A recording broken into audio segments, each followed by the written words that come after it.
How to do that, folks? How to do that? Hope you're well. Are you well, folks? I know. I hope you're well. So I do. I'm absolutely roasting here. I'm wearing an extra thick orange sweater. I tell you, there's sweat coming off me left, right, and centre. But I'm going to keep it on, folks, because by wearing an orange sweater, the Americans are more liable to send shekels. So that's the reason why I'm wearing the orange sweater. Now next week I might wear a paddy hat and a leprechaun beard, because that might be a way to earn even more shekels. So I'll see what happens, and if the shekels drop, then I'll get rid of the accessories. Yeah, that's what I'll do. So I'm in the middle, folks, of writing articles. I'll tell you, it's non-stop. It's non-stop action here at Shell for Aaron, folks. SHILL, Shell for Aaron, folks. Non-stop. I'll tell you, as the CEO of a very large company, it's non-stop. I'm in the middle of writing articles. Would you believe it? You know what? I'm some man for one man. Hey, I'm doing nearly everything myself. The Oglachs have really, they're supposed to be writing the articles, but, I told them that I'd do it, but they wouldn't get paid, so it's a way for me to make a few extra shekels. So I'm in the middle of writing them here, folks, but, if I don't plagiarize them, they're not going to plagiarize themselves. So, I'm just copying, I'm not copying. What am I trying to say here? I'm not plagiarizing. I'm using some articles here from the New York Times and the Jerusalem Post and Time Magazine. I'm just getting some inspiration here, and then I write them in my own words. So I do. Just right clicking on the mouse here, copy. Okay, go over here to Microsoft Word and right click and find the paste, and in it goes. That's the article done. Quick as you like, 1 second, I've just got a message here on my WhatsApp on my mobile phone. It's from one of my Oglachs. They told me they're listening into the show, and they're saying that there's a quicker way to copy articles. Instead of using the mouse, I can just press Control C and then Control V into Microsoft Word. Okay, sure, I'll try that. Let me find an article here. Okay, so there's an article here for National Geographic. Okay, so I'll just highlight the text. It's an article about Bigfoot, by the way. Control C. Okay, let's see if this works. I go over to Microsoft Word. Okay, Control V. Oh, that's absolutely wonderful. That's going to save a lot of time, when I'm plagiarizing articles from all different newspapers and magazines. That's absolutely wonderful. That's going to make the plagiarizing get done in half the time. So it is. That's absolutely wonderful. Okay, folks. There's a fundraiser, folks. Usually I have fundraisers for Leprechaun Brogues, I have fundraisers for new suits, for nationals, conferences, on the beaches at Tenerife. Usually have fundraisers, folks, for myself and my mates to go to the casino. But this time, folks, I decided that for nationalism, we're going to take a back seat, for nationalism, because I decided that I should help out the local community here in Donegal. So, blood is thicker than water, as we all know. We're all part of the nationalist family. So it turns out my Aunt Kitty, she lives 2 miles outside Ramelton, and my Aunt Kitty, she lives in a cottage. It's got a thatched roof, so its roof is made of straw, more or less, So unfortunately, there's been fierce storms up here in Donegal, fierce storms, and I was into her asking her for money a few days ago, and she's got about 5 different buckets in the sitting room, because the rain was coming in through the roof and it was going drip, drip, drip into the bucket into the bucket.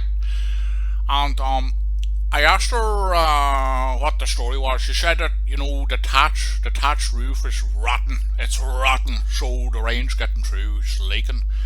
And unfortunately she got pneumonia from it. So she went to the hospital yesterday. Hopefully she'll not make a speedy recovery, because folks, my name's down in the will to inherit the thatched cottage. So to help out my Aunt Kitty, and it's nothing to do, folks, with the fact that I'm down to inherit the house and I'm hoping she dies. Hoping she dies in the hospital very soon. I'm actually thinking of throwing the doctors €50 to, give them a little wink and, a nod, and not say anything, because, then that could be used against me in a court of law. But, sort of get the message across to do away with me Auntie Kitty, so I can take over the cottage and sell it straight away. But before I sell it, folks, I'd need to do the roof up. But, of course, this fundraiser is not about me selling the cottage 2 miles outside Roundtable. It's nothing to do with that, folks. No, folks. The reason I want to do it is I'm doing it for me Auntie Kitty, because blood is thicker than water. That's why, folks. So, please, folks. Thatched roof, thatched cottage fundraiser. We need about €20,000, folks. I spoke to the thatcher. He has to come all the way up from Tipperary, because there's not many thatchers around these days, folks. So that's why it's going to cost €20,000, because you have to travel all. It's a long way to Tipperary, folks. It's a long, long way to Tipperary. It's a long way to go. It's a long way, folks, to Tipperary. To the sweetest man I know, folks. The sweetest man I know. So, folks, yeah, it's going to cost €20,000, folks. So please, folks, please, I don't want me Auntie Kitty to get pneumonia for the second time. She gets over this bout of pneumonia and she goes back and she gets damp again from the leaks, and then she goes, so please, folks, try to help myself do up the cottage so I can sell it for a profit. What am I saying, folks? That I'm supposed to think that and not say it. What I want to say, folks, is please help me Aunt Kitty. She's an old widow. She's been fierce good to me over the years, folks. She's actually my godmother. So please, folks, let's fix up Aunt Kitty's thatched cottage 2 miles outside Roundtable, please, folks. Dig deep, €20,000, folks. If we can make more than €20,000, that'd be even better, folks. We'd be able to get extra thatch, extra straw. Straw's fierce expensive, folks. Fierce expensive.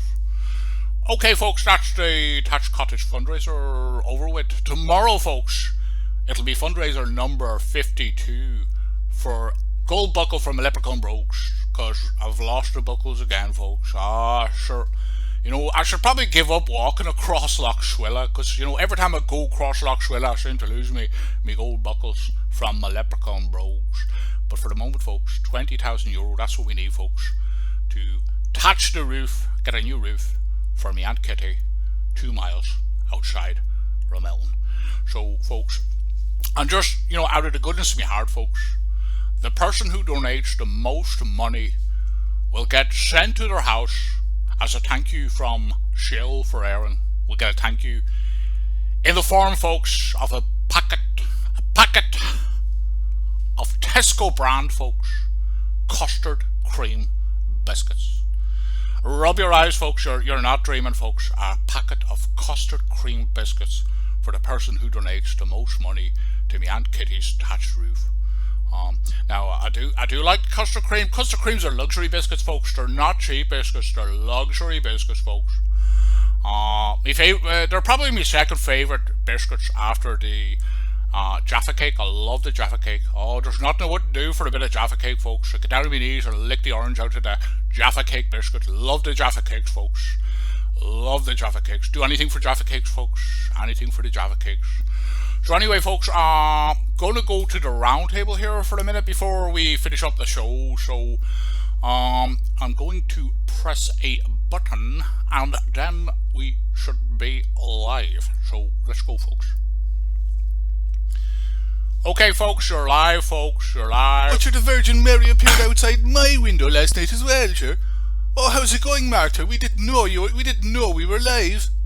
1 minute there. Wait a minute. Is that you, Socky? Socky Shock, is that you? It's me, Martyr. Yes, I'm back. Where did you go, Socky? used to be on here all the time, talking for 4 or 5 hours at a time about Catholicism. What happened to you, Socky? That's right, I used to be on the Roundtable all the time, but then, you know what happened? You made it private. You started saying that if anyone wanted to be on the Roundtable, they had to pay €1,000 membership for Shill for Aaron. Sure, I didn't have €1,000. I thought about selling me High Nelly. I thought about that, but then I decided that I needed the High Nelly to go to the shop to buy me bread and me ham and me puddings and me sausages. So I realised I couldn't be on the Roundtable anymore to talk about Catholicism. But how are you here then if you didn't have the money? Because only people who pay €1,000 are allowed to speak on the Roundtable. So what are you doing here if you didn't pay the money, Socky? Because, I'm very close to cutting you off here now. You better have a very good excuse because, free speech isn't free until you pay €1,000, and then of course it's free as a bird. So you better have a very good excuse, Socky, for being here. Or what's the story? Well, it's a bit of a long story, but my granny is 102 years old, and she went to Bingo. There was one night at Bingo. It used to be every week, but they only had one for the month because of the COVID. And it turned out that she won the jackpot. She won about €1,000. So when I got wind of that, I went down to her and I told her that sure I could lodge it into the bank for her, into the credit union, and she said that would be a great idea. So off I went on me High Nelly down to the credit union, but instead of going into the credit union, I went into the bank and I lodged it to Shill for Aaron so that I could get on the Roundtable and talk about Catholicism. Oh, that's absolutely wonderful. You're a true nationalist, Socky. You're an absolute nationalist, an Irish nationalist, robbing your 102-year-old granny's bingo jackpot just so you could speak on the Roundtable. I'll tell you something. It's people like you we need in Shill for Aaron. We need, people who will break the rules in order to get the nationalist message out there. So fair play to you, fair play to you. Fair play to you, that's all I can say. Fair play to you, Socky. Well, no, you know what I mean, like, it made sense. It made sense. And the good thing about me granny, me 102-year-old granny, she's got Alzheimer's, so she doesn't even remember winning the bloody money. So, it's turned out well for everyone. What people don't know doesn't hurt them. Absolutely. What people don't know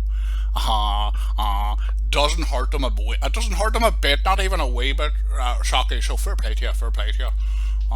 Is there anything else you want to say? Because we're gonna wrap up the show. Is there anything else you want to say, Socky? I tell you, it's great to have you back on. We really missed you. But we just couldn't have you on until you paid the money. But it's great to have you back. I'm absolutely delighted here. I'm ecstatic. You can see it by my expressionless face here that occasionally has a little bit of a smirk on it. We're delighted to have you back in the fold of Shill for Aaron. So, what do you want to talk about before we go, Socky? No, I just wanted to say you've been doing great work. You've been doing absolutely wonderful work, and don't listen to the begrudgers because they're only jealous of you. They're only jealous of you, Martyr. They know that there's only one man in Ireland. There's only one man in Ireland who's going to save the Irish people, and that is you, Martyr. That's you. Oh,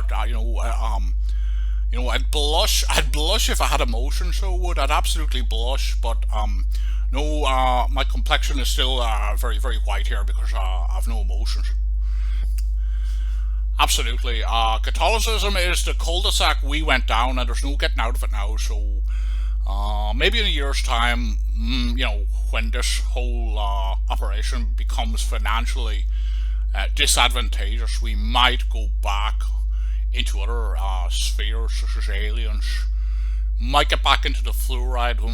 I'd really like to get back into the chemtrails. That's that's going to be a big market this time next year. Once we get over the COVID thing, the climate change malarkey is going to come back, and I think we should revamp ourselves then. But for the moment, we'll stick in the cul-de-sac of Catholicism, mingling nationalism with Catholicism. What's your take on Catholicism for Irish nationalism, Socky? But you're Martyr, you can't be an Irish nationalist unless you take on one of the Abrahamic religions, and in our case it's Catholicism. If you don't take on that universalist religion that came out of the desert, how can you claim to be Irish? The people in Nigeria, the Christians in Nigeria, they're actually more Irish than the Irish people who claim to be nationalists but aren't Catholics. Absolutely, absolutely, Socky. The Irish nationalists who don't promote Catholicism are less Irish than the Nigerian Christians. I tell you something, Socky, it's great to have you back. You make some really valid points, not in contradictory in what you say whatsoever. We don't believe that nationalism is about race. We believe that nationalism is about adopting an Abrahamic religion from the desert, and implementing it across Ireland forever. And we set up the Magdalen Laundry there a few months ago, and I tell you something, it's making an absolute fortune. You don't have to pay the women. You don't have to pay the women a cent, because they send in the eyes of God. So it's free labor, and all the white shirts, and all the white sheets, and all the white priestly vestments we can get through. We're making an absolute fortune out of it. Our overheads are very, very small because we don't have to pay the women. Some electricity costs, that's about it. But apart from that, we're making an absolute mint out of the Magdalen Laundry we set up here in Donegal a few months ago. So Catholicism is the way to go. The people who say it's not are obviously not real Irish nationalists. I leave you with the final word, Socky. And from myself, the Donegal Martyr, I'd just like to say, Erin go bra, God save the Queen, and tugga bugga. I'd just like to say that I look forward to working with you. I look forward to transferring Ireland back to a time when everyone has to go to Mass every single day, Monday, Tuesday, Wednesday, Thursday, Friday, Saturday and Sunday, and there's no more mathematics in school, there's no more geography, there's no more history. Every class will be religion, every single class will be religion. In fact, the classes will be carried out in the church. We get rid of the schools and we just have classes in the church. I'm really looking forward to working with you, and I look forward to going up to Donegal and seeing how you're getting on in the Magdalen Laundry. And for me, I'd just like to say as well, Erin go bra, and God bless you all.